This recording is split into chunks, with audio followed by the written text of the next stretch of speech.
just when you think you got it good, someone else has it worse. You know what I mean?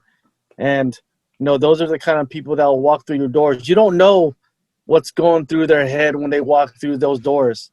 You don't know what kind of baggage they bring. Hi, this is the Social Gelo with Angelo show. My name's Angelo. I'm a social scientist, surfer, martial artist, and a whole lot of other things. Coming to you live from Kasai City, Japan, the Social Gelo with Angelo show.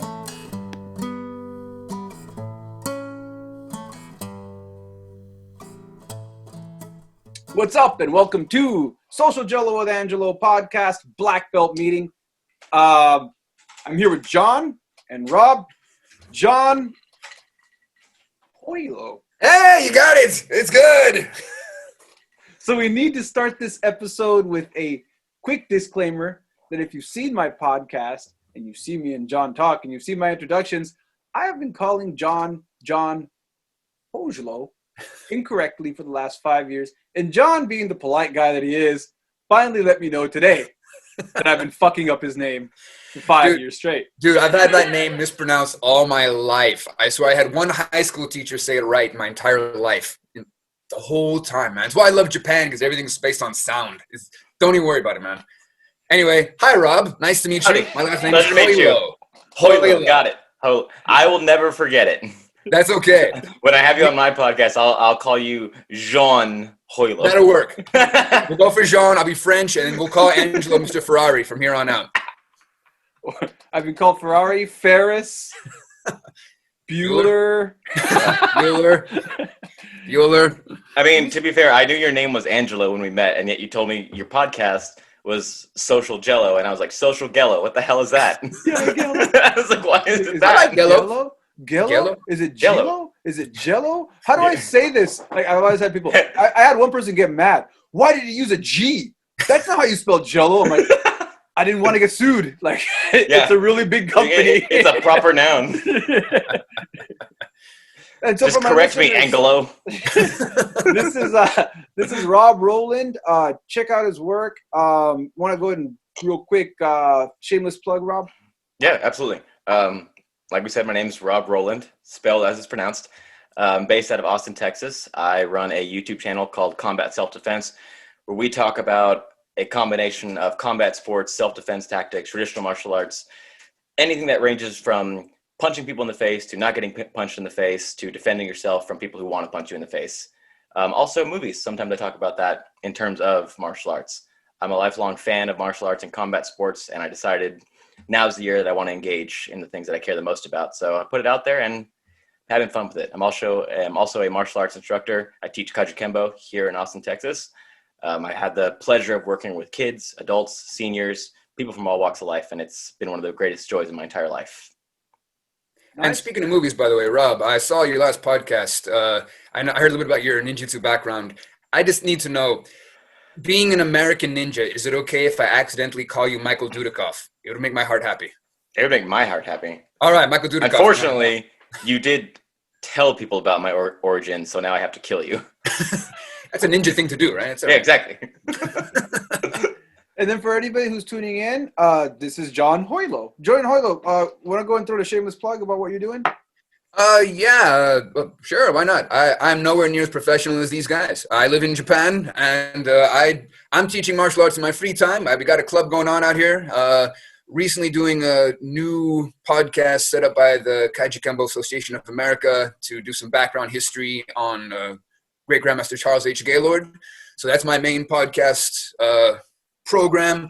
We do have our 4 shots of Kajukenbo, which we do once in a while when we're looking for an excuse to have a black belt meeting and talk shop. Otherwise, that's all. I'm just a regular guy who just comes to hang out with these professionals. And quick disclaimer, if this is your first episode, I am not a professional.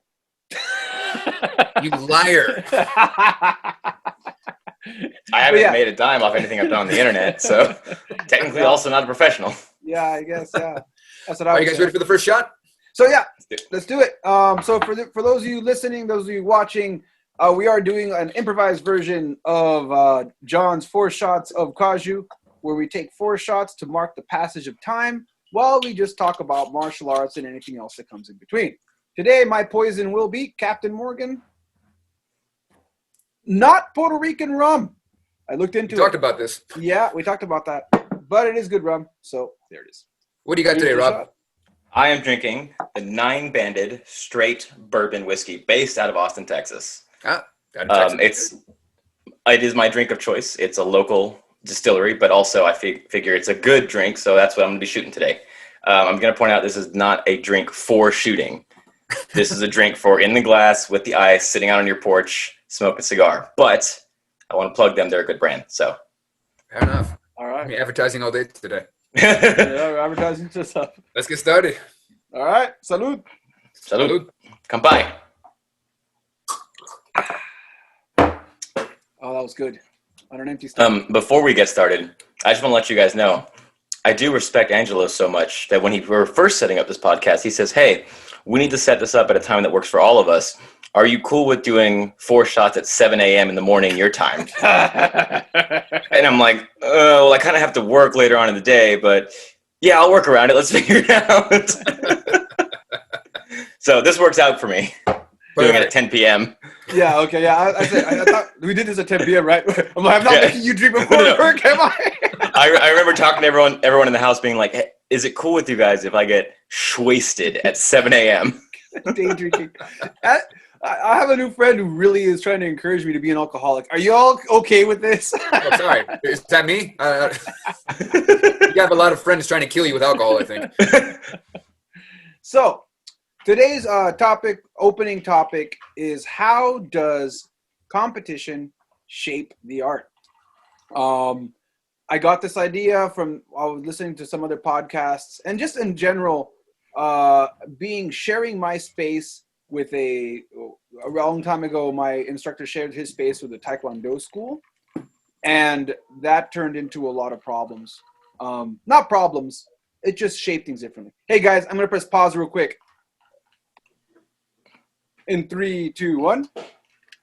And that's really become one of those things where, since we shared the space with the Taekwondo school, I noticed immediately how we would spar in our Kajukenbo class and how we would spar when we visited the Taekwondo school. And my instructor was really open with it. Like, hey, these people do things completely differently. Just follow along, empty your cup.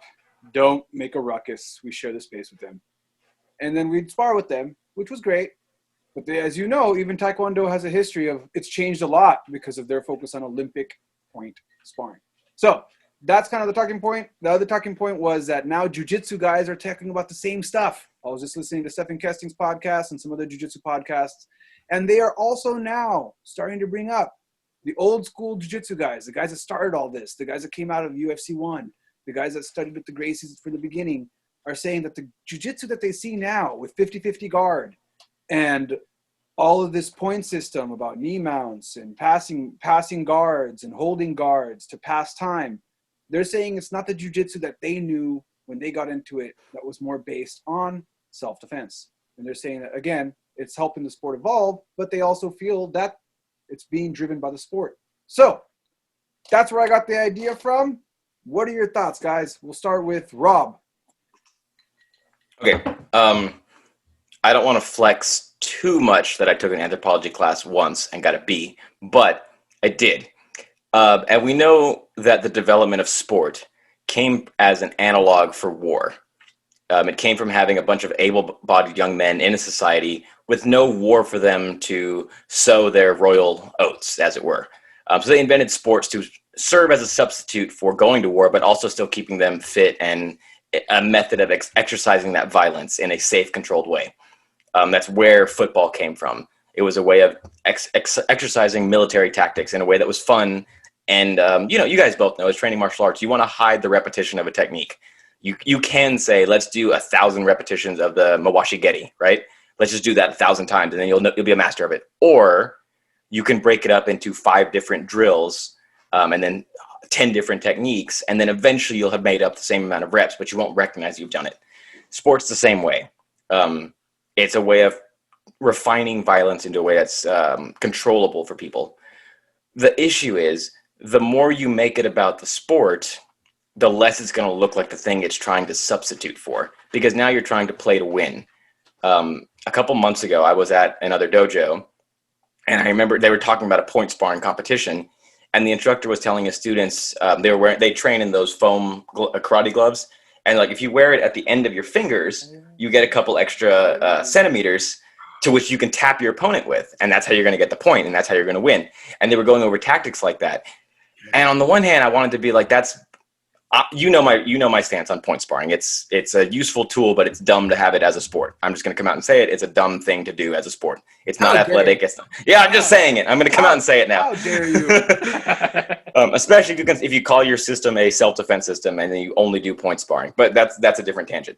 The point is, I wanted to say you are abusing the system. You are cheating at this game. But then I realized, as Ramsey Dewey said, talking about an MMA fight, there's the rules, and then there's the rules. Like, you don't have to have the glove fitting a certain way, right? You know, you don't have to necessarily have a football inflated the exact same way every single time. You're just playing the game. But we don't call what we do the sports. We call it combat sports. There's an adjective to it. The football game isn't called a ball sport, you know? Basketball isn't called a court sport. It's a sport. But martial arts have combat sports because they're supposed to be reflective of a certain range or timing of combat. So the farther away we get from that, the farther we get to use the 2 extra centimeters to just slap your opponent on the eyebrow and get a point, the more it becomes just a game. Less and less a sport, less and less an analog for war, and more just a game. And I think that's the way the competition in that sense can ruin the purity of martial arts, which at the end of the day is the first substitute for war, and because you're training for war. And that's my college degree paying for itself. Nice. I would say I agree with you, man. 2 point. I think there's definitely the point sparring aspect that we've seen and bullshit that it is. But at the same time, like, I was thinking about this question too. Like, it kind of depends who's in power. Like, as far as who's paying the tickets to see what kind of shows. When I was a kid, all I saw were those kind of point sparring matches, and that's why I hated competition. That's all I had access to in my area, my social circle. But at the same time, like, you had real fighters who wanted something real. Then they created the UFC 1. And I remember John Hackleman, I was talking with him, he actually made a really good point how it does show what works. You're talking point sparring, yeah, you know, tapping someone with your fingers ain't gonna do shit. But then you take a look at UFC where the rule is don't poke him in the eyes because it fucking hurts. That's proof that it works. Another guy we worked with, my teachers worked with, Hockheim. He's called the UFC the great proving ground or something. It's the great ring that shows what techniques are working and what's not. So you got the point sparring, which is crap. But then you do have another group of people who are wanting the real stuff, and they're going towards the real stuff. And now we have more people realizing, oh, wait, I should learn how to defend against a double leg takedown. Yep. And I think that I totally agree with Rob. And at the same time, I'm seeing another group that is actually looking at the real side. I haven't heard as much about the jiu-jitsu guy. Can you guys tell me more about what they're saying? Can you tell me more about what the jiu-jitsu guys are saying? I haven't heard as much. Yeah, well, before I expand on that, here, I'm going to. Yeah, I mean, well, before I start talking about what the jiu-jitsu guys are saying, I want to let Rob know that I do call them ball sports. I call anything golf, basketball, football. Any sport that involves the ball, a ball sport. I call them ball sports. Like, it is a ball sport, but if you ask somebody, tell me about a sport, they're going to tell you about soccer, porn. It's all ball sports. Like, ball sports. It doesn't have to. I was going to say something. Let me tell you about girl on girl. I guess we could go to different categories of ball sports from there, depending on what you're into.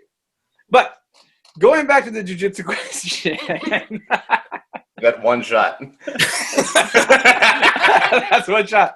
Empty stomach. Next two. What can I say? So, the jiu-jitsu people are talking about how it originally in jiu-jitsu, you just wanted to submit the guy. Very similar to catch wrestlers. That's why catch wrestlers, at first, a long time ago, catch wrestlers and jiu-jitsu guys are like going at it. That's not talked about it as much because catch wrestling isn't as popular in the US, but it is in Europe and other parts of the world. But catch wrestlers' mentality is very similar. I think it was Nikamura. I think he's a catch wrestler. Might be wrong there. Careful. I'm not good at this shit. I'm really bad at names. I've been fucking up my best friend's name for 5 years. So don't quote me on that one. But what it comes down to is catch wrestling is a submission style wrestling. I've been practicing for a long time in Japan. The mentality is different from jiu-jitsu because their mentality is I just want to get the guy on his back and submit him as fast from any position as quickly as possible. Now, jiu-jitsu guys are claiming that that's how they used to think too. I just want to submit the guy as quickly as possible. Yes, position before submission, but as soon as I have my position, it's time for that submission. But the new school of jiu-jitsu guys, especially with 50-50 guard. And if you don't know what 50-50 guard is, if you're listening, 50-50 guard is where you go into a position as if you were going to break your opponent's leg. For those of you that don't know any martial arts. And for those that do know martial arts, you pretty much are going to go for either a calf splitter or a heel hook, but you just hold it there. Yeah, you just hold there, clamming. You're just clamming. So you're sitting there and you just hold their legs there, and then you rely on the fact that if the person tries to get out of it, you can sweep them and get a point, and then you go back into 50-50, and you got your points for the whole round, and now you can just keep them there for 10 minutes, and you won the fight. In quotations, air quotes, fight. So yeah, jiu-jitsu guys are saying that 50-50 might be the end of jiu-jitsu. That's what some people are saying. And that's where this comes from. Like, they're upset that why don't they just break it up? And they're trying to think of ways to break the rules. They're trying to say, not break the rules. They want to make a rule where you can't hold 50-50 forever anymore. Like, hey, this is ridiculous. We want to make a rule. So that makes sense. That sounds like the glove thing that Rob mentioned. I mean, it's playing the game instead of playing the sport. Exactly.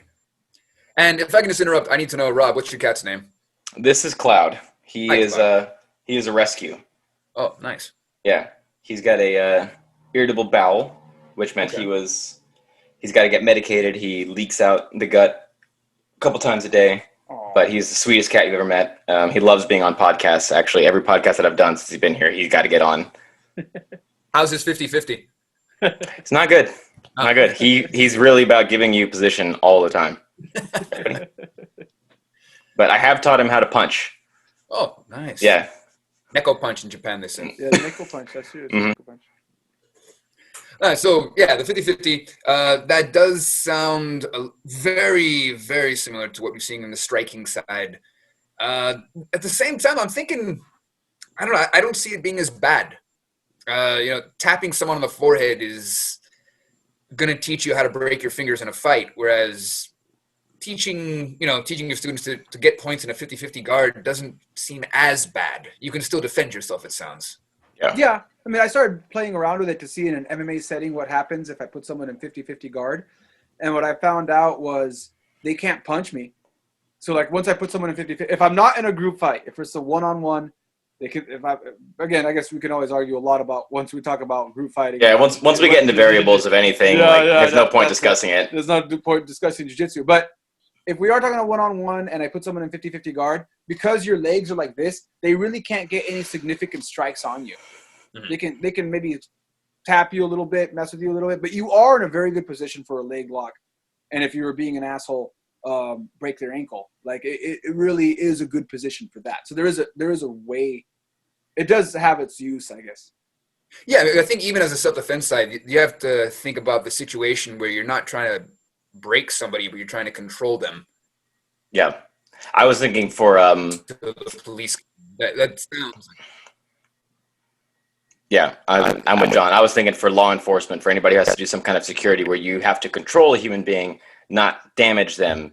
That's perfect in that situation. Not perfect, but it's closer. It's more the goal than I'm going to put you in an Americana and snap your shoulder open, Yeah, it's in the realm. And also I found that people that don't know what's going on, scary. When you put someone in 50-50 and they don't know what the hell's going on, I had a lot of my sparring partners that didn't know what was happening. When I tried this out at the place I train at, a lot of my instructor thought I was trying to do a leg lock and immediately stopped me and went, "Oh, BJJF rules and all that." I'm like, I'm not doing it. Just kidding with 50-50. I'm not gonna do it. But the reason it looked that way is because when my sparring partner got caught up in it, he tried to get out of it, and when he got out of it, he put himself in a leg lock, in a knee bar. I didn't even do the knee bar. I wasn't applying a knee bar. When he was trying to escape it, he put himself in a knee bar. Like, it's a really hard move to escape from without jacking up your knee. And if the person freaks out, you probably pop your knee. They'll probably pop their knee out of place. Yeah, that's scary stuff, man. That's Right. I think what's interesting with you, look at the cops, the techniques they're allowed to use. I imagine a 50-50 would not be allowed because of that situation. I mean, my understanding is a lot of them are not even allowed to do sleeper holds anymore, chokehold, rear naked choke. Nope. So, I mean, this is sounding as well very risky for the cop lawsuit-wise. Yeah. I've lost a lot of friends because I've been pushing that we stop calling things, or just like, we can ban chokes, but we need to establish that the rear naked or the wrist lock choke is not a choke, it's an arterial restriction, which, despite some very recent research, Wait a second, guys. it's still... Stop. All right, so, ladies and gentlemen, right now, Mickey Lopez is trying to join us. But in the meantime, John, take it away. Ready for a shot? Or are you waiting for the No, the question you said. Oh, I thought we were just waiting for Mickey. No, you degenerate. Not yet. Well, we're waiting for Mickey. All right, Rob, best 80s movie. Best 80s movie happens to also let's be... say karate, kung fu movie, whatever. Never mind. Okay, never mind then. Yeah, never ending story, but yeah, anyway. I'm just going to come out and say the best 80s movie, period, is my favorite 80s movie, Back to the Future. Best martial arts 80s film. Man, that's tough because we have... Oh, wait. Oh. Mickey's here. Oh, we hear you. We don't see you, but we hear you. True ninja. There we go. Oh, there he is. Damn, bro. We were just talking about you. What's up, boys? What's going on? You ready for a shot? All right. Well, So we're already recording. Ladies and gentlemen, halfway through the show, we just answered our first question. We are blessed with Mickey Lopez. what's up, big guys? How you guys doing? Rob, nice to meet you, sir. Pleasure to meet you, sir. So Mickey Lopez, real quick, shameless plug. Who are you? What do you do for anybody who doesn't know? Man, I'm a Kajukenbo black belt under Grandmaster Ron Stellar. I have ADD. I practice everything from Brazilian Jiu-Jitsu to underwater basket weaving. And, I just love to inspire, work out. I've known John Hojlo since he lived in San Lorenzo. Bray, you know what? The stone rolls on. That's all I got to leave right there. There you go. Add, buddy. All right. All right. So let's take a quick shot to start things up with Mickey, and we'll continue with John's question. John, we'll just ask that question to everybody, and everybody can answer it. That'll be fun. Sure. All right. I was digging it as a serious question. I was just passing the time, but Yeah. let's go for 50-50. That is a serious question. That's almost more serious than 50-50 guard, I think. What is the Dude. 80s movie that you train to? What is the montage that gets you psyched up? Oh, that I trained to. That's Bloodsport. Oh, man. The Bloodsport. All right, Bloodsport. the Bloodsport. Kumite. He says he trains with the Tanaka clan. God, I hate Frank Dukes. Anyway, where were we? How dare you insult my grandmaster? Not even start. All right, Angela, doing that on that. Favorite karate kung fu movie? Was it, you said, to get psyched up, to get like amped? That's what we Or changed just- it to.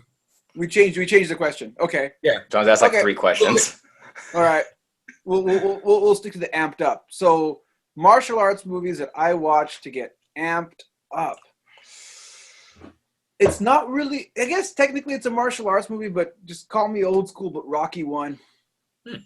That works. That works. Yeah, Martial arts. Rocky 1. Boxing is a martial art. Like It is. And I people used don't to- like to say that, but that is very, very It's a true. martial It is- art. And Saying it now. Whenever I have whenever I did, I'm retired now, but like when I did have fights coming up, I would watch Rocky 1 and just get amped. I'd watch it before going to bed and just fucking wake up at 5 in the morning. I'm fucking around and run 10K, and then I'm gonna push the bag, and fucking grab a keg and throw it over my head and be like, "Grrr!"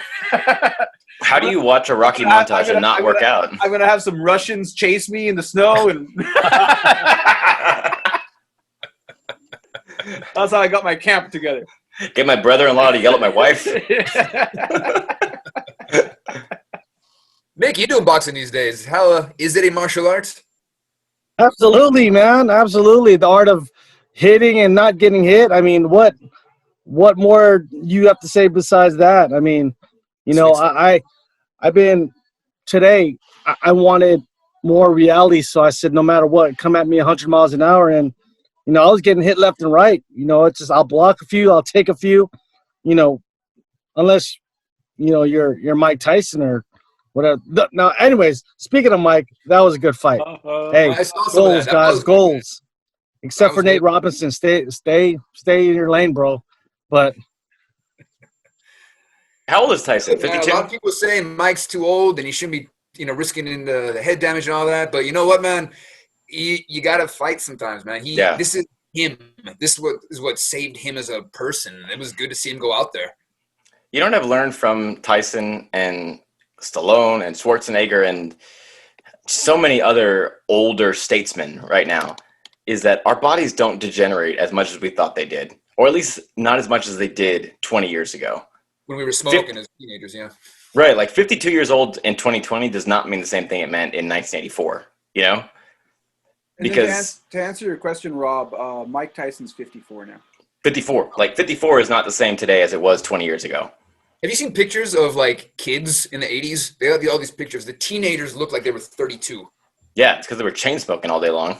Yeah, that's what I'm saying. Yeah, like- I knew some crack kids in my neighborhood that were like that too, though. Like, that was in the 90s. So. Well, they had their teeth at least, right? Anyway.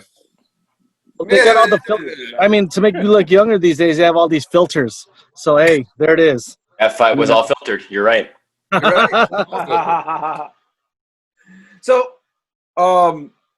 Mickey, we were talking about how competition shapes a sport. That was the question that we started the podcast on. And we were talking about how we got into 50-50 guard, talked about how Taekwondo likes to wear their gloves a little over and focus a lot on point spot. I didn't say Taekwondo. Oh, I did. And you like to play it. I did. You know where to find me, folks. I'm in Japan. You can meet me in Aonocho. He's one of two brown guys in Japan. Yep. You'll find me there. Who's the other Hey one? Rob, where do you live at? Rob, where are you from? I'm in Austin, Texas. Oh, okay. You know what? I'm watching the Errol Spence fight right now. They're in Dallas. So speaking I'm of not there. boxing, okay, Not there. dude. Doesn't Austin and Dallas have some sort of beef? Yeah, we hate Dallas. Oh, yeah. There it is. Yeah. There it is. All There right. it is. I knew what you were going for. I didn't say it. Yeah, fuck Dallas. I won't say anything. I won't say anything bad about Taekwondo on your channel, but I will say shit about Well, I'll Dallas. say she'll Dallas. You'll throw an entire city, county right down the drain. I'll throw hands with anybody from DFW. I don't give a shit. And they got Doug Fry. Oh, did I? Oh, Okay. shit. Oh shit! Starting turf. You're starting turf wars over here, Mickey. Hey, I was watching Errol Spence. You know what? So what was the question, Angelo? The question was how does competition help drive a sport or unhelp it? In a quick, broad stroke, how do you think? What do you think about how competition can shape a sport in a good or bad way? I mean, you know what works and what doesn't. I mean, in an adrenaline lab, you know, all that stuff, that 100 techniques you learn, probably 2 of them are going to work. You know, your feet are going to work. You know, you don't take into account that, you know, this person's really trying to come after you. And it's not your training partner. You know, I mean, you got the crowd, fight or flight. You know, I mean, I think it's great. I mean, I think competition is a testing ground. It's not for everybody. But if you want to see, you know, what works, you know, and I always bring this up, but these grandmaster guys think they can take a blade from me. If I come at 100 miles an hour, you think you can disarm me. You can't do it. I'm training for failure lately because I don't want to have that where I'm trying to disarm you and you're just giving it to me. So I'm having my training partners really come after me. So, yeah, definitely competition. You got to do. You got to get hit. You got to feel what it's like to get hit and be under pressure. And that just applies to everything we do, not just in the ring. With the job, life, family, whatever. Just that's what it's life skills, guys. That's me. But then you get these guys that talk the game, but they never been in the water. Those guys, man. Anyways, I don't know if that answered the question, Angelo, but yeah, I don't get pissed off. I feel like I have that Austin versus Dallas rage right now, bro. Yeah, welcome to the club, man. I'll send you a shirt. Mickey, what kind of knives you train with? You know Pointy what? ones. Just yeah, exactly. More the size of your hand, because it's illegal to go more, right? So yeah. You guys heard about the? I think they're called Aku knives. The little light up LED lights. The little shock lamps. No, they got a shock one. I've worked with a shock one. It's pretty fun. But there's another one that doesn't shock you. I think it's called Aku. It's just kind of like a little LED light and lets out a little beep whenever it makes contact. So you just, Like how again, John? Like how? Is it a laser? Yeah. Beep. Yeah, it's a little. It's a lightsaber. What was Aperture? There's a Facebook page, Aperture. They had the first time I saw the video was them doing it. They look pretty cheap. They look pretty good. I'm trying to find a good knife because this one lets you know. It's like the guys used to. That might be right there. It's the Those Aku. are it right there. Yep. Yeah, right there. Those are it. Have you guys heard of these at all? Oh yeah, I've heard of these. Yeah, those are You've heard good. You've used it, yeah. Yeah. I mean, yeah. That's the issue I have with sparring with knives is that like when you don't have any kind of tactile response to I've been cut, I've been stabbed, you just kind of keep going until timer goes off, right? Yeah. I love the new tools. I love the human weapon version where they had a felt tip knife that would paint your shirt if you got cut. I love the shock knife. Yeah, like any kind of knife that shows you have been stabbed and cut, you are going to get stabbed and cut is better than a thing that's just like, let's just go until the timer goes off, because that gives you a very false sense of confidence. I would say even worse than when you have someone who steps forward and stabs with their knife like that. Like sparring with a knife that doesn't actually respond to you is not good. It's funny that you mentioned that because I was just telling John about how I had the guys.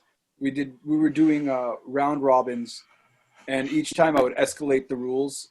So like we started off with just standard MMA, but anything goes.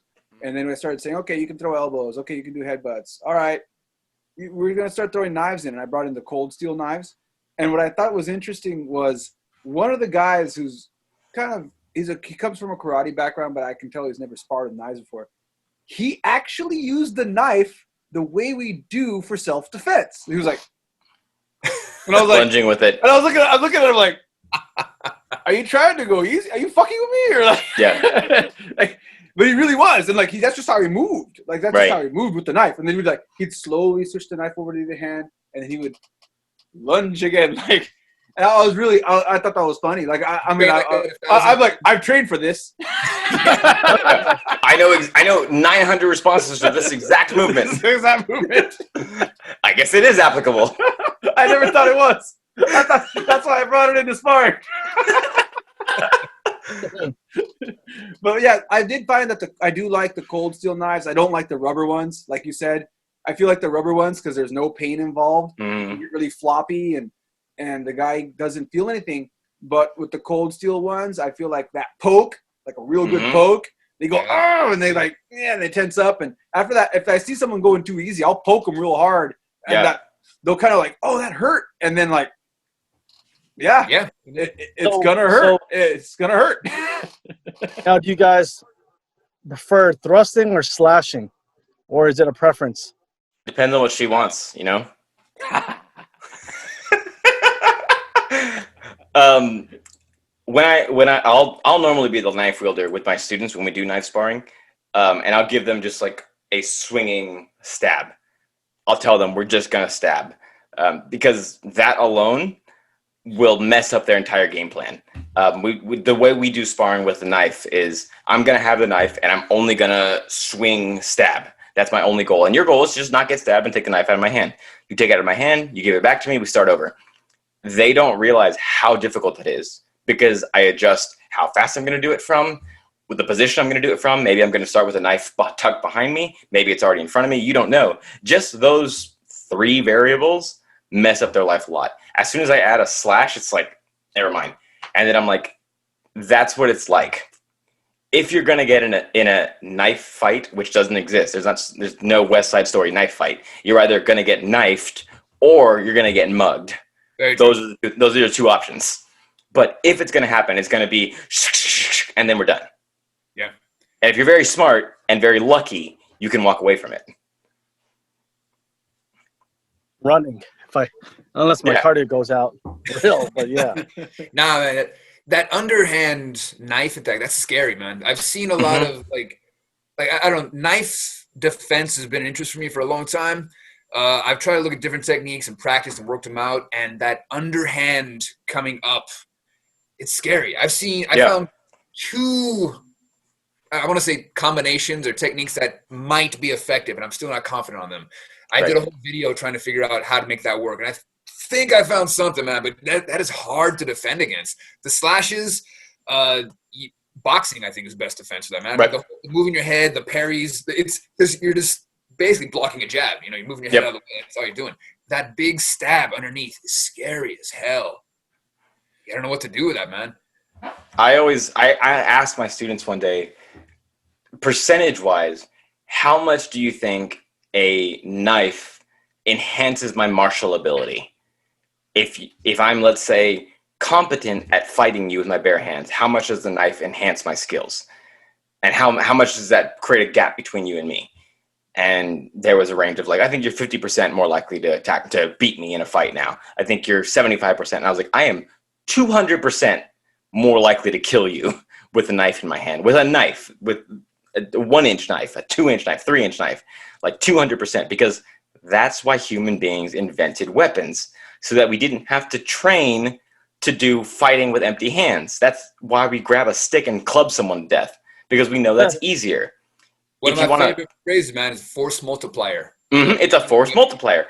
I don't need to be as skilled as a martial artist to stab you to death with a knife. That's why I have it, because I'm not confident in myself with my bare hands. Question that comes up, and Mickey, you might have heard this from Sifu Wrong, he's talked about it. Would you guys, let's say we do our Kajukenbo drill, you're sparring, and someone yells knife, and someone else yells stick. Which would you choose?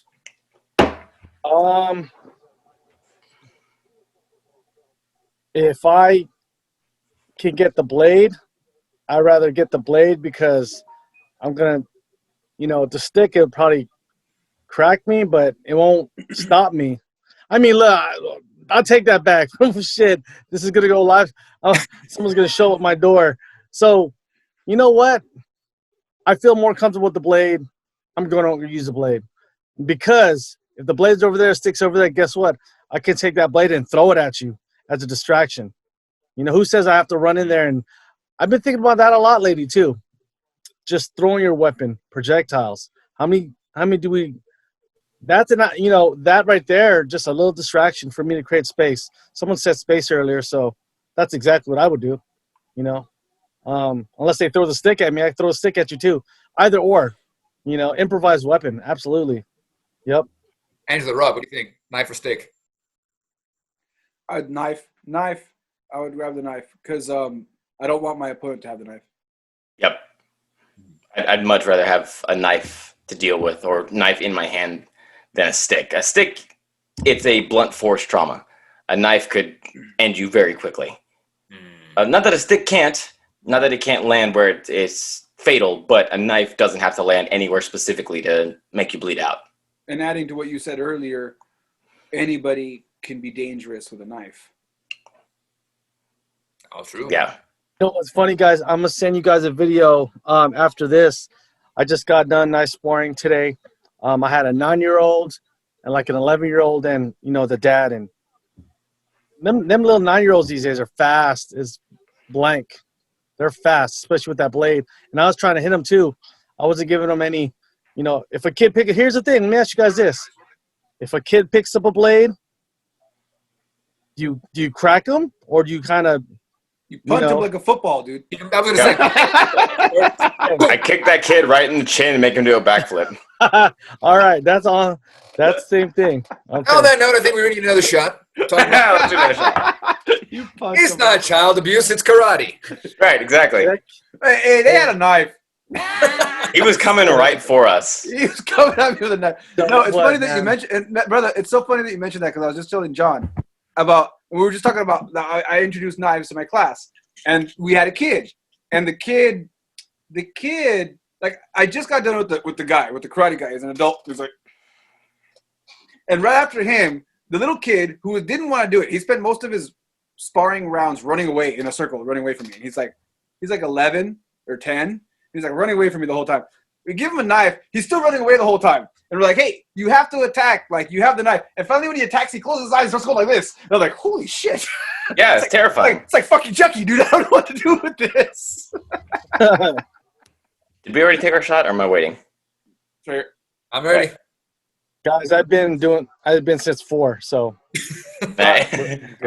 All right. Hey. The Mickey's on. Kampai. Bye. Oh, that was just straight up a drink. That wasn't a shot. My bad. How's the Mickey method going? I still hate that name, by the way. The Mickey method that we were talking last time. I still hate that name, I'm telling you. the Mickey method. And what the hell is that? He must have been drinking a lot last time. Never Oh, mind. jeez. He's doing a callback, folks. In the business, we man. call it a callback. Oh man. We actually do. Next question. Take it, Angelo. All right, so next question. Okay, I've been seriously thinking about this quite a bit, and I think I want to get all your input on it. Is Wolverine immortal or not? No. No, He's not. No. And then why? Why do you think died. He did die. Logan was all about him dying. So? But have you read the comic books? Yes. Yeah, I don't know. Gods can die too in a comic. That's fair enough. I will say the comic specifically states in the 1972 X-Men, I don't know the exact number, but it does state his aging is slowed, not stopped. And aging, by definition, is the decaying of a carbon-based life form. It is all the decaying of a carbon-based life form. So he will age to, let's say, 300 years old, but he will die. So, Mickey, your thoughts on comic book history? I don't know shit. You know what? Pass. Pass. All right. So on a serious note, Mickey, I listen to Primal Radio quite a bit. It's a show that seems to be kind of indefinitely canceled right now. Have you heard of Primal Radio, brother? I think so. MMA, is it an MMA show? Okay, so now we're gonna go into your world. You're a GK. I'm not gonna say you are, but you dabble with the JKD folks, right? Yes, sir. So there's a guy named Jim McCann Yeah. in that circle. Have you heard of that guy? I don't know, Jimmy. He was a cop, I think, right? Am I right? Jim McCann is a trainer out of New Jersey. He might have been a cop. I don't know what his background is, but like he's done a lot of seminars. So him and Tom McGrath, they kind of run their own podcast, or they did. I don't know. Right now they're the whole pandemic thing kind of shut down their show. But I was asking you because you're a JK. You know JKD folks, right? You're in that world per se. So I was asking because I listen to their podcast and they talk about the JKD community, and they talk about how the JKD community is kind of split between people who are getting certified quickly at seminars and becoming JKD instructors. People talking about what's really the Bruce Lee method, whether you're supposed to be teaching with the right hand lead, whether or not you're supposed to be teaching everything southpaw or not, and then people that are still associated with the daughter. I don't know. A lot of stuff in between that. They've talked about that. And then the way that those guys kind of approach it, they don't really address that stuff. They just kind of skim past it and just be like, "This is what we're doing," and go from there. So what's going on with the JKD world? You know what? I'll tell you. The lineage is Dan Santo, Ron Balicki, Paul Vunak, Scott Furr, which is my instructor, and then I'm with Scott. And honestly, Scott really shielded me from all the politics. And yes, there's politics in JKD and every martial art, but I've been digging, and man, all your questions, I don't want to put it out there. I'm going to redirect you to a podcast that I've had from Matt Thornton. Now, when I was coming up training, Matt Thornton, he's the inventor of the Straight Blast Gym. You know, Conor McGregor, that whole gym, they were big on aliveness. So to make a long story short, the concepts, the Bruce Lee method, this and that, it is what it is. You know, some people, they want to keep it pure, the original method, you know, and then they want to do the concepts, and then some people went the other way. But you know, it's just a lot of it sounds corporate. It's like it's ass kicking, ass kissing, and shit like that. You know what? Like I said, I'll redirect you to some podcast that I've been listening to that made me go, oh, well, you know, that's every art. The jiu-jitsu, JKD, Kajukenbo, you know, whatever. I don't care about all that. So Scott, my instructor, was like, we'll train. You know, this is the art. This is how, you know, this is how we make it work. Don't do this, do that. And that's true about the JKD stuff. You know, it's concepts to me. But you could do Bruce Lee stuff. He shows me both. And honestly, you know, I love art, but that could stay over there when I want to get in the lab. None of that art really comes out. I'll try and do a few things, but a lot of that stuff is great on camera, but not functional. That brings up a good question for me, talking about JKD. I'm wondering about your thoughts. How does JKD compare to Kaiju? Because I see similarities in philosophy. I mean, all of you guys, all three guys. I mean, I got my own thoughts, but I feel like JKD and Kaiju are obviously different. They got different backgrounds, but we have a lot more similarities than, say, karate and judo have. What do you guys think? Rob, you first, sir. So, thank you. He's getting ready. It's interesting because I'm going to give you guys a spoiler warning. My next round of combat self-defense videos are on not necessarily JKD, but the straight lead. Just because that is the epitome of what JKD is.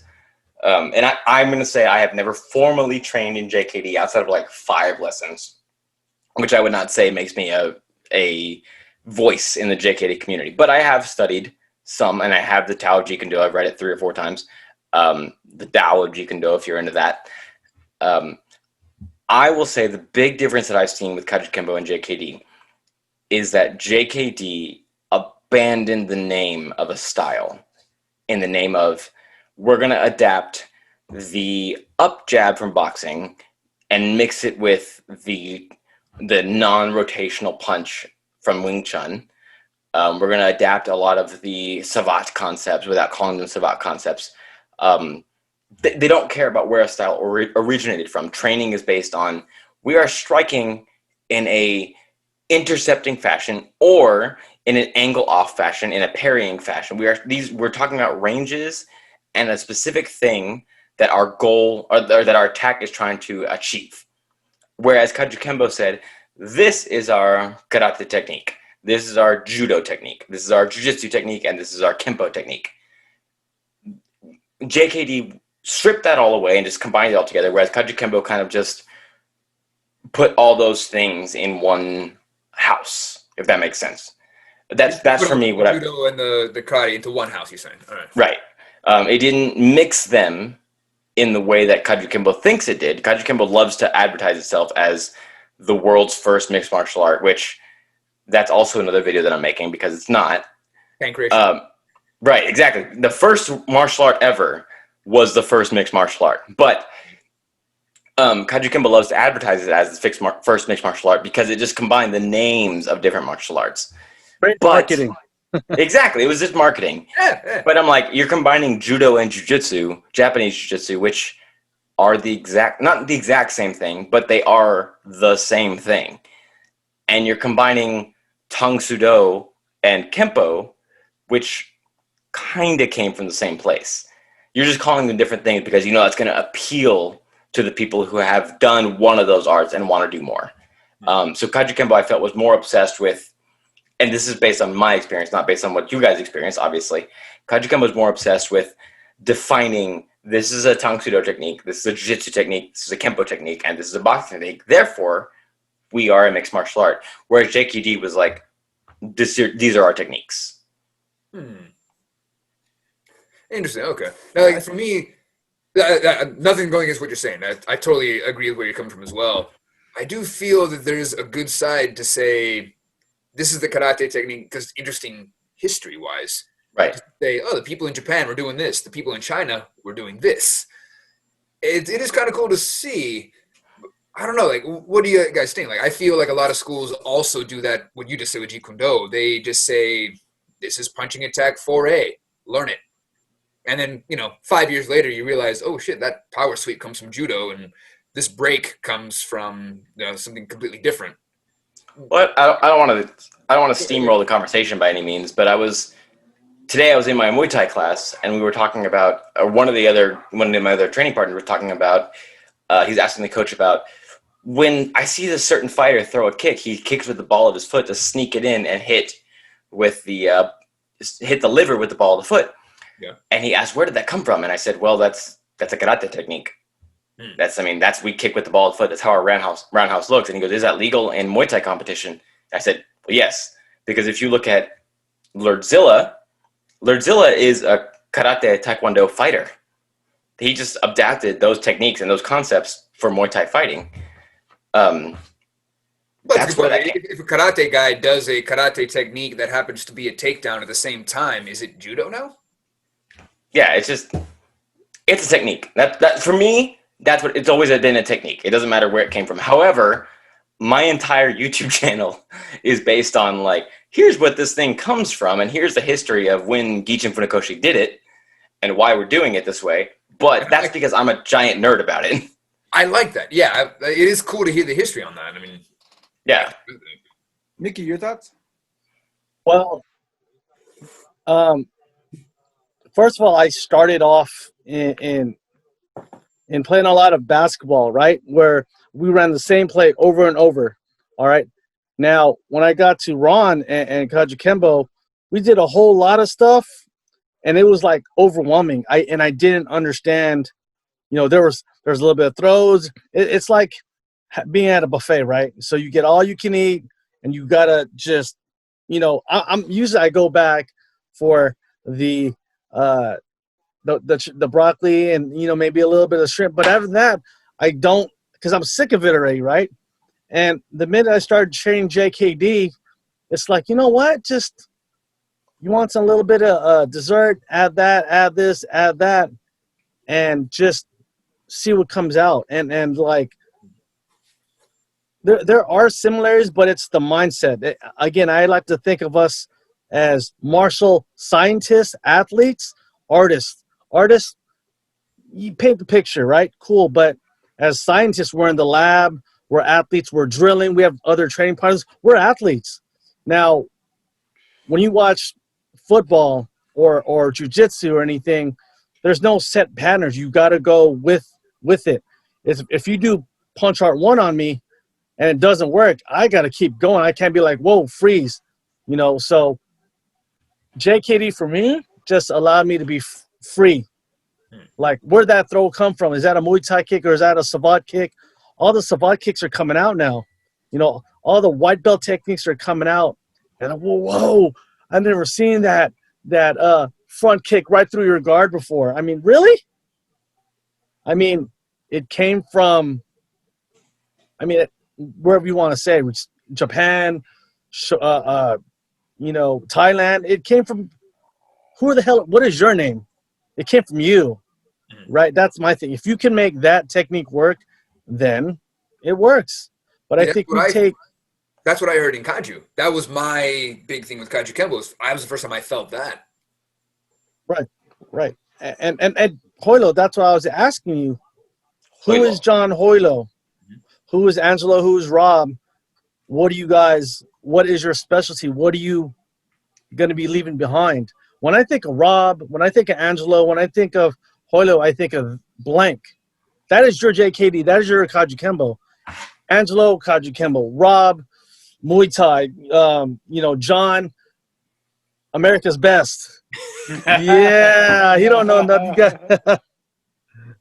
Well, that's the Angelo method, the Rob method, and I hate to say it, the Mickey fucking method. Listen, I'm just gonna say I love the Mickey method. We got to let people know why John hates the Mickey method, and it has to do with the idea of slipping someone a Mickey and Bill Cosby. That's why John is so adamant against the Mickey method. And on that, you have against me, Hojlo. Oh, John, are you calling for another shot now? I am calling for a shot. I just want you guys to know I weigh 145 pounds. I'm just telling you, man, it's bad marketing. It's bad marketing. I didn't even catch on. Like, I had to hear the podcast. And I was like, what is he talking about? Why? What? Because I was agreeing, like, that's a great name. And it took me a minute. Here, cheers. People think at different paces. Let's drink. Oh. So, answering your question, John, I never did. I think JKD and Kajukenbo have more in common than they have different. I agree. And one of the things that they have in common is that there's a bunch of fucking UFC fighters right now signed fighting that have done Kajukenbo and JKD, but they don't talk about it. Yep. Yeah. Very true. A bunch. Fucking Sage Northcutt. Yeah. He's the only one that's actually saying it. I'm talking about there's a bunch of fighters right now that have worked with Kajukenbo guys and don't mention it. There's a bunch of previous champions. John St. Pierre. Yep. I'm not naming anyone, but there is a bunch of multiple belt holding champions that don't mention the fact that they walked into a Kajukenbo school. Why do you think that Here's is? the thing. And then JKD is the same thing. JKD's got the same thing going on. There's a bunch of multiple belt holding champions that worked with JKD guys, and give them props if you hear them in podcasts and stuff.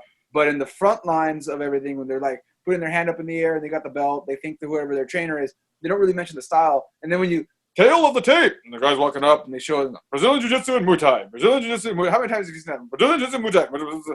How many times can you fucking say Brazilian Jiu-Jitsu and Muay Thai until you start watching the actual fight as a martial artist and be like, that wasn't fucking Brazilian Jiu-Jitsu. That wasn't Muay Thai. That was something else. Right? Why do you think it is that they don't say it? Why is it that they don't say that? Well, I think part of it, I don't mean to offend anyone, but I was listening to one of the podcasts you did, John, and I was listening, I'm not going to name any names here, but I'm going to say that some of the grandmasters would contact the other grandmasters that were in charge and say, hey, I have this fight coming up, and I'm training this fighter, and I was thinking of putting a Kajukenbo shirt on him. Is that cool? And they'd be like, no. Because if he loses, it makes us look bad. So they didn't want to place their bets on it. Mm-hmm. And in playing it safe, they hid the name from the public. Yep. I think JKD guys did the same thing. Mm-hmm. I don't know what's going on in the JKD community, but I'm assuming something similar has happened. So how much do you think of that is just losing and how much that is humility? Because I heard on the other side that it was, we don't know what UFC is going to be like. We don't know if this is going to be, a total shit show, and we just don't want to disrespect the Kajukenbo name. But I heard this happening in Muay Thai too, right? Yeah. I heard this happening in Muay Thai and boxing, right? Not just Muay Thai. I heard a Kajukenbo guys training boxing guys, and they were just like, we're not sure if this boxer loses, it's going to be Kajukenbo look. But plus, it's not really Kajukenbo, it's boxing, right? You decided to kind of break into one part of the branch. There might be humility. I don't know. To answer the question. I think philosophically that comes down to, and this is a question I'm going to pose to all three of you. What is Kajukenbo? Oh, no, not this again! Now, you don't have to. Hang on. You don't have to answer it. You don't have to answer it. It's a rhetorical question, but like Angelo and I are here in Japan, and that's what is Kajukenbo when you talk to Japanese people is a whole nother podcast. Like, oh my god, Mickey, what is Kajukenbo? Are you Again, talking to me? deja vu. And Rob, Your name is Deja Becky. vu. and Rob, you're asking an excellent question. It's just we're laughing because we talked about this. It is a leading question. Because we always talk about this. Not even like we talked about this. We always come back to this fucking question. Okay. And that's Well, a good thing. it is a leading question. I have a point. Okay. All right. Okay, So- look, it's a leading question. Make it a quick answer. 2 or 3 sentences. Mickey, what is Kaiju? Kaiju is that person in the mirror. That's who that is. All right. Like I said, Kajukenbo is a mindset. That's it. Boom. Time. You said 3 seconds. That's it, bro. 3 sentences. All right. Damn, fool. What is Kaiju? All right. Me? Or for me. Andrew, go ahead. We're going to come back to Rob in a second. Angela, what is Kaiju? It's a mixed martial art. Sentence 1. Should be used, can be used by anyone. Sentence 2. Has to be effective. Sentence 3. Finished. Fair enough. So I say Kajukenbo is a martial art. You take what is effective and get rid of what's the rest. Rob, what is Kajukenbo? For me, Kajukenbo is, or should be. I'm going to say should be, not is. That's not 3 sentences. I get to keep going. I asked the question. I'm making the rules here. Go ahead, man. It was a comma. Kajukenbo is UFC-based MMA for personal protection. Okay. It should be that. We're going to get into forms in a second. Anyway, let's get on to your next question. Rob, what were you leading into? My point was that if Kajukenbo is supposed to be our UFC-based MMA for the street, it is really just striking, as in punching, kicking, clinching, as in grabbing someone, controlling their body, and throwing them to the ground, and also grappling, as in holding someone to the ground, breaking joints, and choking them out. Okay. But also, it is kicks to the groin, pokes to the eye, grabbing to the Adam's apple, and breaking of the wrist. That's for me. Kajukenbo should be more represented in mixed martial arts competitions, only because for us it should be a stripping away of certain rules, not like it's a completely different rule set. I think we make the mistake of wanting Kajukenbo to look, and this is with all due respect to people who do Kajukenbo and train it a certain way. A lot of people just want Kajukenbo to look like karate. And then you also do some takedowns. But it's not. You know how It's not. You know how many times me and John get in trouble for even mentioning the karate in Japan? Like, we might as well not even mention it. I had some Japanese guy be like, "That's not karate," and he was like mad, and I was like, "All right, man, let's spar." That's always my answer to anyone who says it's not whatever. Let's spar, and then you tell me whatever the fuck you think it is. We'll spar. I will spar you under whatever rules. What are the karate rules you want me to spar you with? Okay, we will do that. We're gonna do that, and then you let me know how you think this works. And I've sparred Kyokushin guys. I've sparred traditional karate guys. I've done full contact Kyokushin with some guys, no gear. And at the end of it, they're like, "Well, whatever it is, it works." Well, that's where I was going with that, and that like, you tell me what Kyokushin is, right?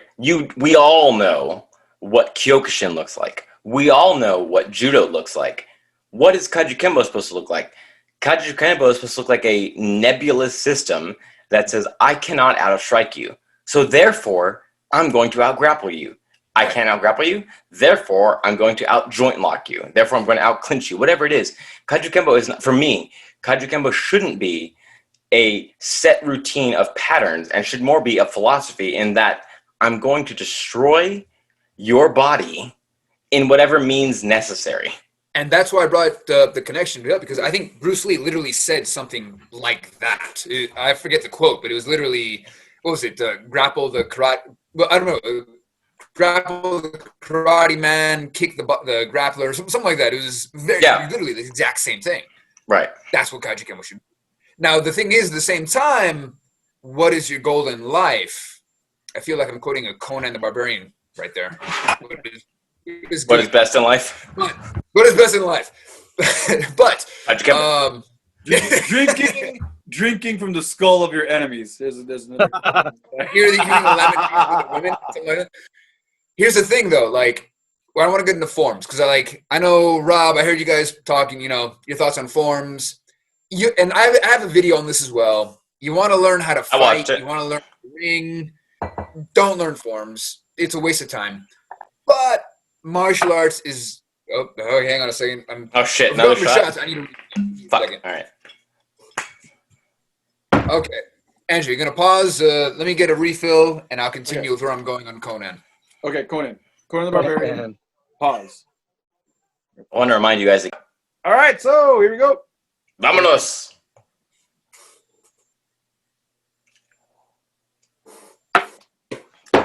So the call for Kajukenbo, what is it for you? Like I was saying before, I mean, if you want to go out and just beat people up, you want to train for the ring, don't do forms. But the thing is, what is Kajukenbo for? I've heard a study once. Basically, the average is that people get into 4 or 5 fights in their life. You got people who grow up in barrios, they fight every day of their life, and then you got people who never get in a fight in their entire life. But the average is like 4 to 5 in your entire life. So, like, for me, my Kajukenbo includes yoga because I got a fucked up body. Apparently, I have an extra vertebrae in my spine. I got neck problems, knee problems, and that is part of my Kajukenbo. So when I do Kung Fu forms, that is part of my health. That is part of my Kung Fu. That is part of my Kajukenbo. So there is it's not just beating people up. Now, we're talking forms, and I know how you guys feel about forms as well, and we can disagree on that as well. What are your thoughts on Kajukenbo should have forms or should not have forms? Mickey. Well, again, the forms teaches you balance, focus. There's a lot of good benefits for forms. Again, I don't like some of them. I don't want to be in a reverse punch stance, but Knife. There's forms in everything. You got a shadow box. That's form whether you want to believe it or not. It is. You have to do weapons carenza. That's a form, and again, you learn forms just like because it's tradition, right? But what is, you got to also question what's the purpose of it too. So Yeah. but Well, yeah, I've heard that forms, as well. Like you take a boxing combination, you're practicing the same combination, 1-2 uppercut. That is it's a form. It's the same thing. It's a mini form, yeah. Yep. Rob, Andrew, what do you think? Angela, go ahead because I got a lot to say. Oh shit! All right. Well, I was just telling my students this the other day because I finally made the curriculum for my school. Because I felt like a lot of guys would come and go because they didn't know what the fuck was expected of them. I was like, all right, here's what's expected of you. And I just wrote it all down. And then when I got to instructor, when I got to black belt, I wrote down that a black belt in my system should have an idea of the base of the acronym of what Kajukenbo is. You should be able to walk into any place that does karate and not look like a white belt. Does that mean you look like a black belt? No. It just means you don't look like a white belt. People are going to come in and they're going to ask you. You're going to start doing your shit and people are going to ask you. Because I know, because I'm basing this off my own experience. You walk into a karate place, people are going to walk, hey, what have you done? They'll ask you that right away because they see it in you. If you start doing if you go into a jiu-jitsu place, they're not just going to treat you like a jiu-jitsu guy. You can come in and see, I've done this. I know, again, I've done this. I've gone to a jiu-jitsu place. They didn't say anything. You start doing it. Oh, I don't know. I'm just testing out your trial class or whatever. And they're like, wait. Well, what have you done? Immediately, I get pulled to the side. And that's because I have a base. I know what the base of jiu-jitsu is. I can go into a Kempo or a Kung Fu place and start training with those folks. And I've done that. And I'm not the best. I don't look like their instructor because Wushu is fucking hard. But again, they're going to look at me and be like, this isn't someone who doesn't know anything. They know something. I can go into a boxing or kickboxing place, same deal. I don't look like a beginner when I walk into a place. And that is, for me, what it should look like for my people. You shouldn't look like a beginner when you walk into a place. People will recognize that you're not a beginner. Are you the best? Are you a master? No, I never said that. But you definitely aren't a beginner. You can start to master certain things, but that's a different journey. My goal as an instructor is to get students to have a strong base in everything and perhaps master one thing and find that within themselves, and they choose that. Now, in our branch, we got it kind of Bushido. Mickey might know what I'm talking about. We got Ron's got the 8 mental aims. Apparently, it comes from Al de Cascos. My thing is not only the physical, you should be able to walk into every class, but basically, when you become a Kajukenbo black belt, people should know you're kind of weird. You're not normal. They didn't even need to train in martial arts. They need to know something's up with this guy. He's not a normal guy. He's got something different about him. But Rob, what's your thought on that? Go ahead. Oh wait, sorry to interrupt. I totally forgot that the original question was about forms. Yeah. I was like, No. Yeah. So, You know what? But that doesn't matter because form it's based on what is Kaiju Angelo, just for that, get another shot, dude. but I mean, it Got a is penalty? related. My answer is related to that though, because that means that you can walk into a karate place and do your form. You can do your form, and the karate guys. I've done this. I went to a Kempo place. I went to a Shaolin Kempo place in Japan, and they asked me to perform my form, and I did my form. They were just like, "That's really good. That's great. That's not what we do. You're doing something different, but that's really good. Would you like to join us for our black belt class?" And I got invited to train with the black belts. Nice. So like, again, so kind of linking the answers together. All right, Rob. Which question am I answering? 80s movie. Okay. So, Back to the Future, Robert Zemeckis. Hey, what is the question? Yeah, that's Forms. Forms. okay. I know when I first appeared on Angelo's podcast, I was very anti-forms. And that's true. That's still true. However, that's only true if your goal is to walk into a Kajukenbo dojo to learn personal protection. Like I was saying, yes. Yes. If your goal is to learn whether I want to take a fight in a cage, ring, or an assault on the street, then no, you shouldn't do forms. However, if your goal is just my personal protection means I want to defend myself from the decaying of my body, Yes. then yes, you should do some forms because you can always do some forms that way.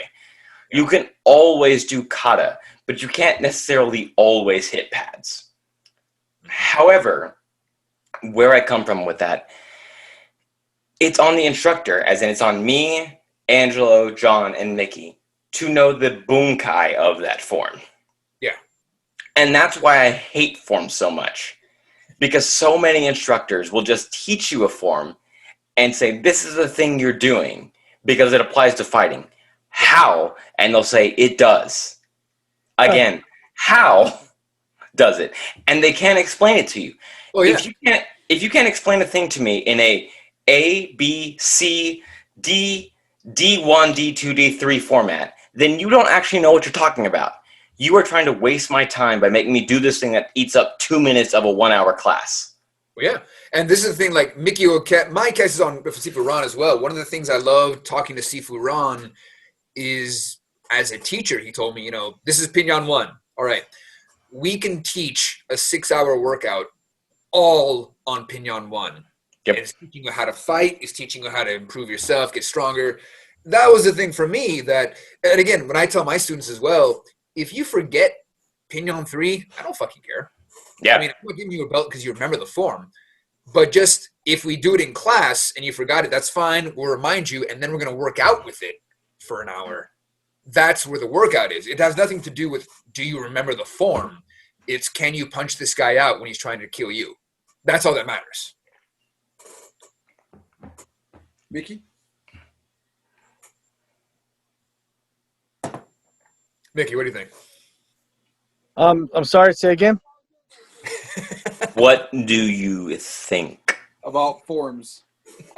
about forms. You know what? Again, I went in, Sorry. man. Rob's being a troll. I don't know, bro. Like, Hi, John. You met me. I mean, Hi, Rob. Nice to meet you, my new friend. John Hojlo. Hojlo Janai. Hojlo. Oh, man. All right. forms are for everybody. Because again, everyone that comes into the gym probably wants to learn the art. If they want to learn the art, fantastic. But they don't. When I was taught Kajukenbo, we don't get to choose what we want to learn. We got to learn the whole art, and I think that's where, I like the kicks in the groin and learning how to use the angles, but I the forms I wasn't really feeling, and I've always told John I wasn't really feeling the forms, because again, my muscle memory started. I started dropping my hands. I got too tense because everything has to go hard in Kaiju. Instead of being relaxed, you can't be tense all the time because you're wasting more energy. So, I mean, again, do I practice forms? I shadow box. I look in the mirror and I work on my form. I do. As my elbows tucked, am I squashing the bug? Whatever. Well, that's so, important. And like as a person teaching English in Japan, there's an important difference when you say form or forms. That's a totally different word. Doing Pinion 13 and doing a reverse punch correctly. Oh, wait. I got to add this real quick. What you just said right now about forms in Japan, because I don't think a lot of Americans know this. In Japan, there's two types of forms. And I forgot what the translations are, but I remember when I tried to say I wanted to get us into the Karate Association to compete in forms. One of the things he asked me a Japanese definition for forms, which were self-defense moves done without an opponent, just in the air, and actual forms. Kata. And those were two different things, and they called it two different things. I didn't know that. Interesting. And that's why we didn't. Then that's why he said no, unless. And then I said, okay, what if I did that? Then I asked him, right? He said, I contacted the Japanese Karate Association to see if we can have our kids compete in their tournaments, and they said that, well, pretty much we have to grab our self-defense and have our students do the self-defense as a form, as a quick form, and they call that one thing. I forgot the name. And then they have the actual forms, which are the forms that we would do like Pinion. And then we'd have to pay them a bunch of money. And that's when I was like, well, fuck you. But either way. Hey, don't get me started on that shit. All right, Mickey, sorry. Okay, well, real quick, but I'll take that back. So, Machida was the UFC champion for a long time. Now, he still does hell of forms, but he made those forms work for him. So, again, it really depends on the person in the mirror. If that's the way you work, you got your blitzes and all that stuff, that karate point fighting style, and it works for you, hey, man, you can't be mad at that. That's why these point fighter sport karate guys are coming in and spin kicking everyone, front kick everybody, because it's just stuff that to us looks so basic, but it's like, it's in the form. It is. It's there. You mentioned the spin kicks and all that stuff. I mean, I think when UFC first came out, fighting got stripped down. So like this fancy shit doesn't work. But there's a reason that spin kicks and flying kicks were introduced. I mean, we're not going to throw a flying side kick in a fight because we're not fighting people on horseback anymore. Right. But the fact is that there's a reason it works. Now that everybody's kind of centralized to Muay Thai and Jiu-Jitsu, suddenly throwing a capoeira kick surprises people. And that's why they get knocked out. A lot of this stuff, we got a Pinion 10. We have a technique called flaming sword, which is literally putting your hand up like this. And it's literally a distraction. Yep. I mean, literally, that's all it is, despite the name. The whole idea is you're, whoa, and then you chop them in the ribs. These techniques, there was a point when people didn't know how to fight that they were shit. They were bullshit. Now that people are organized, the surprise techniques have a reason once every 100 kicks. But you throw them in there, and it wins you the fight. Quick Angelo, side. Quick side note: when you mentioned capoeira, Yeah. the reason Brazil's national martial art and sport is capoeira and not Brazilian jiu-jitsu. This is something that's not addressed enough. Okay, why is the rest of the world like, oh, Brazilian jiu-jitsu? But you ask Brazilians and they're like, oh, capoeira. That's our national martial art. And the reason is because they had a fight. They had a vale tudo fight between a capoeira guy and a Brazilian jiu-jitsu guy, and the capoeira guy won. Oh shit! He knocked. I did not know that. He knocked. I didn't know. Is there a video on that? I would love to see that. No, it's a long time ago. This is podcast shit. I was listening to a podcast, and they asked a Brazilian guy, "Why isn't Brazilian jiu-jitsu the national art?" And it's because capoeira a long time ago, not now. This is like the beginnings of Brazilian jiu-jitsu. It was probably more looking like judo. The capoeira guy got a lucky kick. He got a lucky fucking kick, and then it was one of Stephen Kesting's podcasts. Like I forgot which one. If you listen to Stephen Kesting, one of the podcasts, Number 551. Yeah. one of the guys he interviews says this, and then he even mentions like, "Oh my gosh!" And then Stephen Kesting adds, "Shit." So what you're saying, like, if in UFC 1 the Gracie would have lost, maybe we'd all be doing like some obscure Kempo or some obscure other martial art. Eddie Gordo posters would be on everybody's wall. Who was the guy who did the crucifix? The guy who did the crucifix and started elbowing the guy in UFC 1? I know what you're talking about. I don't know who it was, though. And then when they asked him where he learned it, he said he never learned it. He just did it right there, right then. And he supposedly did like a Tang Soo Do type of martial art, but he said that it was pretty much his own thing. And he was like, this is my own thing, and that's what I did. Like, it was never taught in his art. And when they looked at his credentials, they were kind of iffy. But, again, it worked. And then years later, suddenly now Brazilian Jiu-Jitsu guys are talking about the crucifix and whatnot. So, like, again, history is a funny thing. History is a really funny thing. It is. Sorry, I threw you off from your question, though. I don't know. What was it? We finished the question, I think. Where are you going next? Yeah, I think we got with the question a long time ago. I think we slammed it. Good. Shot. Shit. Okay. All right, so our final shot.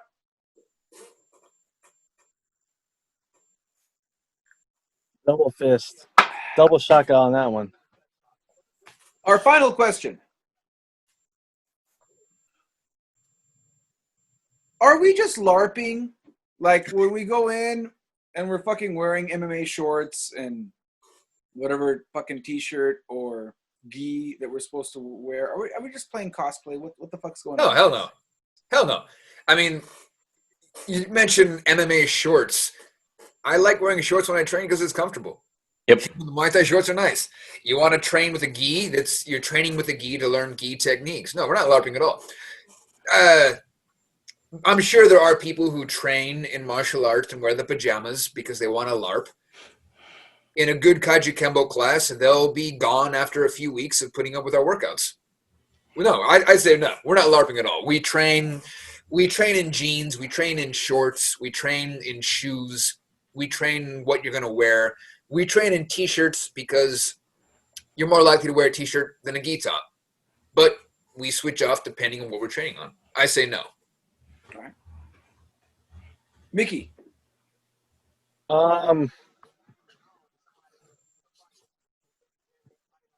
Train with shorts.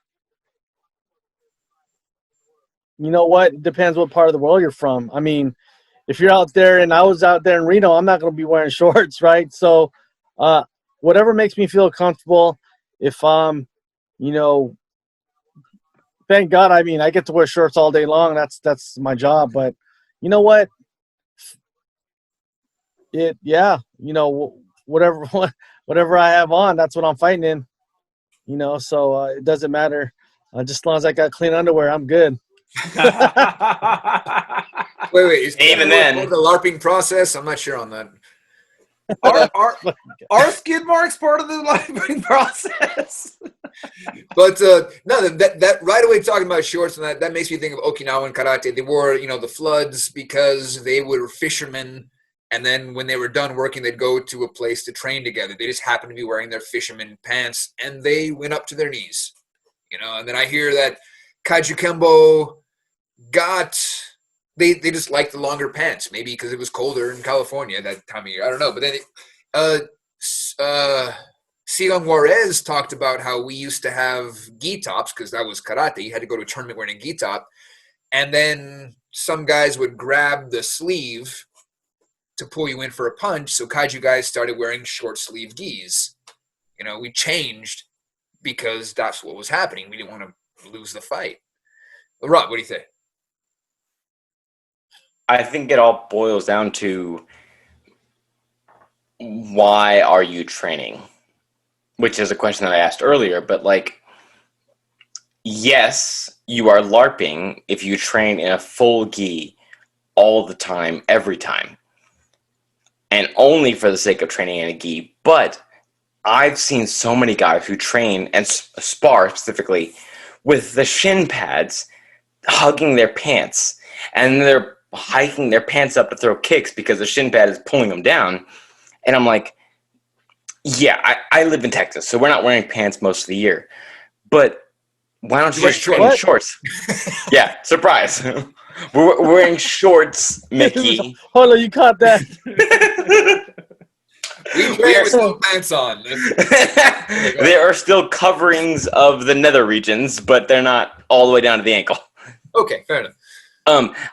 I think you are LARPing when you train if you're only ever training in a gi top and gi pants. But if you're in a place where it gets cold and you need to wear a jacket and pants, then yeah, train in that. If it also in the summer becomes hot, train in shorts and a t-shirt. You don't necessarily have to LARP, but sometimes you are. That's where I come from with it. And sometimes I do like training in a gi. I'm not gonna lie. Sometimes I like having the leftover right patch on my heart. I like the look of it. I also am aware that I'm LARPing. Fair enough. But if you feel good, you train good. I think that's cool. Michael Jordan used to change his socks every game. We have our own little Rituals. little rituals. You know what I mean? Like I said, you freaking, whatever, tap your head, you put your shoes on, you click the door twice, or is that OCD? I don't know. OCD, but it works. We'll go back to autism talk. When it comes to fighting, though, that works. You need to stick to your ritual. You need to stick to your routine. But here's the question then. Here's the question then. Why are you training? Again, it always comes back to why are you training? Okay. Are you training to be good at fighting, or are you training to be good at life? All right, John, Mickey, why are you training? Well, right now this is my full-time job, and it keeps me in shape. It's my life. It's not like something I do when I want to do it. I got to do it every day. And I'm not. And it's just I get to inspire people. I get to move my body. I'm not sore. I'm not like I got to drop 10 pounds. I just 185, guys. Damn it. Anyways, but no, I mean on record. It's on record. This time next it's all year, good. 10 pounds lighter. Now we know. I'm working on it, sir. I'm working on it, but no, I love to train because it's just I get to not hold anything in. I think that's the biggest thing right now. I'm pretty tight a lot. Just my mind is always thinking, but when I'm training, my mind is free for that hour or so. So there's so many benefits to it, man. I think that's the secret to anything. Keeping your mind busy, keeping it positive, keeping it healthy. It's better than being on the couch. I trained. I had I had 4 privates and 1 group class today, dude, on a Saturday. So I mean, but then real talk, we got to learn how to recover. That should be another podcast. How do we recover from all this? That's just a whole other can of worms, sir. Besides the alcohol. Shameless plug. Yeah. Shameless plug. Rob's got a video coming out about that. Not bragging about myself, but I do have a video about recovery for the martial artists coming out. Oh, wow. That's amazing. I'm going to check out that video. Yeah, wait. You're a YouTuber? I make videos for YouTube. No shit. All right. What? I'm going to lose a bunch of subs. Where are we right now? Holy fuck. Are we on YouTube? All right, John, why do you train? I train because Kajukenbo saved my life. I was never attacked by someone with a knife or anything. I had my own mental issues. That's why I loved, and I was loving to have that podcast we had on autism and people who think differently. Being able to train, being able to know that if somebody attacks my wife, I can defend her. If somebody breaks into my house, I have a chance of surviving and protecting my family. That makes me happy. Doing a form, doing techniques, punching something, punching someone makes me feel good when I'm stressed out. Knowing in Kajukenbo that I can incorporate yoga because my back is weird, it makes my life better. I train Kajukenbo because I feel it's something God put on earth to make our lives happier. I'm happier because I do it. Simple thing. All right, Rob, why do you train? I train because I don't believe any one range of combat is efficient for personal protection and fighting.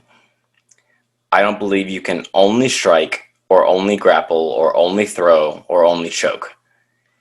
I train because I believe anything can happen at any time, and if you can't come out victorious, you need to at least be prepared for it. I also train because I believe that if you don't train, you don't actually challenge yourself in any real kind of way.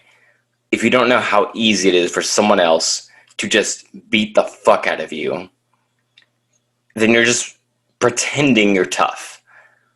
The tough guy to me is not the one who's won, and this is not a knock on like Mike Tyson by any means. This is not the guy who's won a heavyweight championship. The guy who's tough to me is the guy who can get hit 1,000 times in sparring without any kind of record, but then keeps coming back and keeps improving every day, so that day by day he gets his hits less.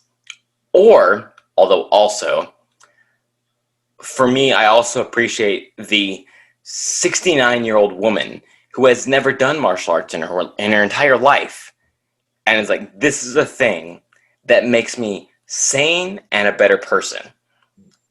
The fear of you, as in me, the instructor, punching me in the face, making me a better person because I have to learn to deflect and counter that thing. I train because I love seeing the people that have never had that like empowerment from martial arts. It empowers me, seeing how it can change your life. Like John said, it can save, change, motivate, and drive your life. That feeling of I don't want to insult anybody, but I am better than a person who doesn't do this. That's why I train. You're better That's than why I train. On the couch eating potato chips all day. Exactly. Yeah, man. Everything. I gotta say, I agree with that. Like, I remember a student of mine who got to the 4th belt. I'm not gonna mention the color because it doesn't matter. And she kind of stopped there, but getting her 2nd belt, she broke a board and she cried because after having an abusive husband, that was a life-changing event for her. It saves your life. My first private ever, I had I think she was like 21-year-old girl who I didn't know had been in an abusive relationship. Like her boyfriend at the time was abusing the hell out of her.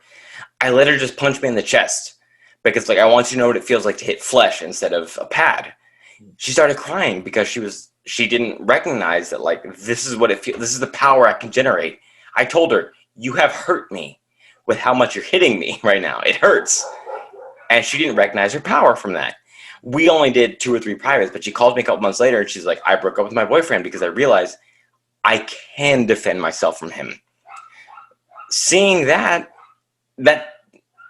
what I train for.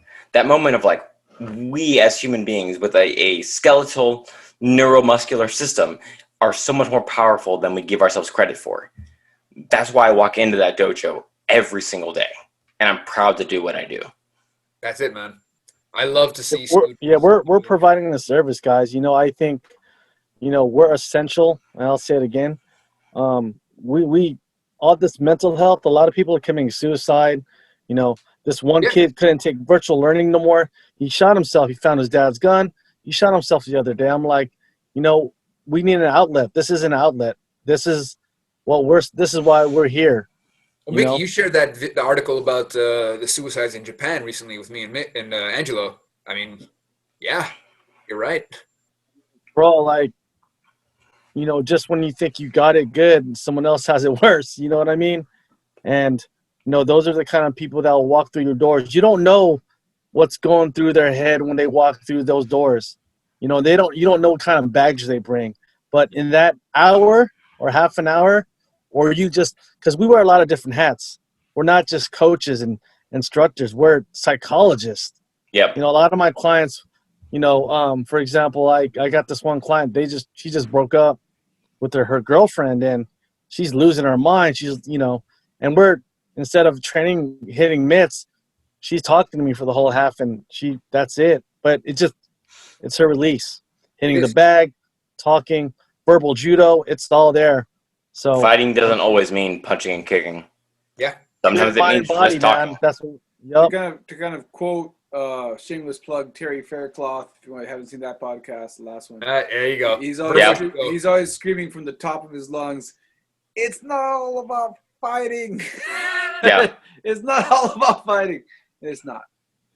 I would argue it is always about fighting, but it's not necessarily always about fighting someone else. Yeah, physically. A lot of the times it's about fighting ourselves. We're fighting the demons that Rob. housed in ourselves. Yeah. Yeah. Every day. Hey, you know, I got a battle not to go back for that other piece of cheesecake in there, bro, but I don't know. That's why you train. You train hard, you kick hard so you can go eat the cheesecake. Yep. Answering my Rob's question, why do I train? That question keeps changing as I get older. Like that's like it's a several part question, and to try to answer it quickly, I first trained because I didn't want to be jumped by gang members in my neighborhood, and then I kept training because after I could defend myself, I found out that there's other people besides the gang members in my neighborhood that might be better than me, that might try to beat me up. So then I trained some more, and I realized that I really loved the training for itself without trying to beat someone. And then I moved to Japan, and now violence was no longer a problem. And I had to reevaluate why I'm doing everything. Because if I'm doing all this to protect myself originally from gang members in my neighborhood, there's no more gang members, then why am I training now? And I realized it's because it's something I do and it's who I am, and it makes me feel good. And then why do I keep upping my training? I started training to fight in a cage, started fighting in the cages to try to win fights. And then that became a thing of the past recently. So why do I keep training? I'm not going to have a fight coming up, but I keep escalating my training. Like you were saying, like, well, you're running every day. Why are you running every day? I don't know, man. I don't know, man. Why am I running every day? It's because you're a Rocky fan. Because you have a Rocky fan. I'll start watching the fucking Rocky movies again. I will say. I saw Rocky 1 the other day. I was like, fuck. I got to call the Russians again to chase me. Angelo, I respect how much you're running because I know it's good for you. And I know it's not just good for your body, it's good for your mind. But please take care of your knees and hips. Please. Yeah. It's like... you were off camera when that happened.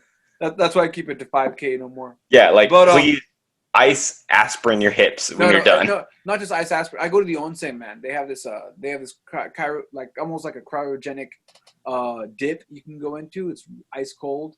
So you go from heat to cold. It's this whole process. But I digress. The whole reason I keep training the way I do is because it balances me. It balances me. It balances everything else I do. When I don't train, everything else I do, because training, like Mickey was saying, we wear many hats. That doesn't just work as far as me as an instructor. That works with me in life, right? The intro to this podcast. That's why I say that I'm a martial artist. I'm a surfer. I'm a father. I'm a lot of different hats, and the training helps me with all those other roles that I have to fill in my life. So with that, We're gonna wrap things up. This is the Social Jello and with Angelo podcast. Follow me at Level Up Gym 1 if you want to see the martial arts stuff. Facebook at Social Jello. Rob? Follow me at Combat Self-Defense on YouTube or Rock_N_Roland on Instagram, where I plug Combat Self-Defense. And John? Come to Okayama if you want to drink tequila with me. We'll drink tequila together. If you're interested in other stuff, Kajukenbo Okayama is our unofficial club. Come to Japan, work out with me or Angelo. And if you like what we got, also check out our KAA podcast, interviewing some history, all based on history of one particular person, Grandmaster Gaylord. And I guess since we're passing the ball, Mickey, what podcast are you doing? I am not doing a podcast yet, but if you guys want to follow me, you guys can follow me on Facebook, DSalBoxingAcademy.com. I do a lot of live workouts, Facebook workouts, Instagram. I work for a nonprofit, so it's all for free. Again, serving the community and just passing on, preserving our legacy, guys. That's what's really about, honestly. Think about it, right? In about 100 years, what's this going to matter anyways, right? So pass it on as much as you can, and no matter what, I just focus on positive. That's it. Stone rolls on, brother. Yep. Every day, bro. Every day. Final shot for anyone who's been following along and drinking with us. We're doing our final shot right now, and then we're going to say goodbye to all of you. John just left. All right, so thank you for listening. We're taking our last shot. Take our last shot with us right now. Boys. Have a great night, great day, great week. Keep it positive. Train your mind, body, and spirit every day. This is Social Jello with Angelo. Conversations with the back fist. Should have said that first, but I'll say it last. Catch you all later. Is that what it's called?